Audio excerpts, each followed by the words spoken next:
Only on KOLD News 13 tonight, we are getting a look at explosive new video of a controversial arrest involving a Pima County Sheriff's deputy and a 15-year-old who has no legs or arms. Good evening and thanks for joining us. I'm Dan Maries. And I'm Brooke Wagner. This video shows the deputy wrestling the teen to the floor. We do want to warn you the video you're about to see could be disturbing to watch. KOLD News 13's Bud Foster joining us live at the Sheriff's Office along Benson Highway with more. Bud.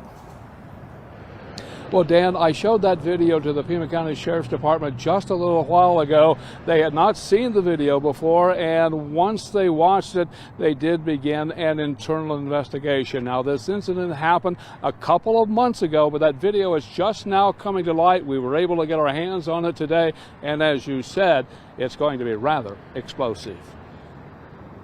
And then they have an exchange, and he gets in his face. And he curses at him. You consider that egregious? Yes, absolutely.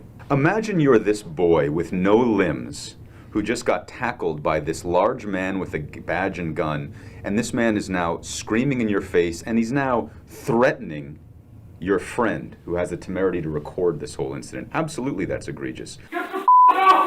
The 8-minute video begins with a deputy on top of the 15-year-old boy, wrestling him to the floor with shouting and swearing. Later, it also shows that same deputy arrests the 16-year-old boy who shot most of the video. He's eating the bowl of cereal.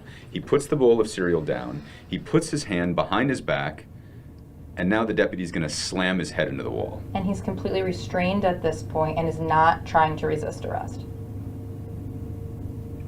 It doesn't look like he's doing anything. Just for good measure, let's slam his head into the wall. We watched the video with the public defender, Joel Feinman, and with his chief assistant, Megan Page, in their office. I would be horrified if an officer treated my children this way, and these kids are already in the traumatic situation of being in DCS custody, and they're not even in a stable home environment. So I think it's absolutely horrific. We showed the video to the Pima County Sheriff's Department Internal Affairs late this afternoon, which would not allow us to tape that. It was the first time the department had seen the video. It was not aware that it even existed, and as would be expected, they were non-committal. It's difficult to really predict, but obviously there are a number of outcomes that could occur following an internal affairs investigation. Meantime, the public defender's office says it's rare that videos such as this make daylight. Usually they get buried, so when one does see sunshine, it's a rare teaching moment.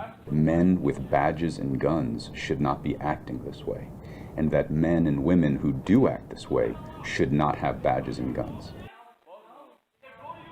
Now, those two teenagers were arrested. They were taken to juvenile jail and booked for disorderly conduct. That case right now is being prosecuted by the Pima County Attorney's Office. Now, I'm going to talk to one of those young boys tomorrow. They're in school, so we have to sort of work around that. And the Pima County Sheriff's Office told us late this afternoon that that internal investigation would probably take a couple of weeks. Dan, Brooke? And Bud, you mentioned that you could not film us watching their reaction there with the Sheriff's Department as they watched that video for the first time, but you were in the room, correct? Well, yes, and these men are professionals, and they're very stoic. They didn't show any emotion, but I tell you what, they watched every moment of that video. They watched it very intently, and then after it was over, they asked us for a copy for their internal investigation.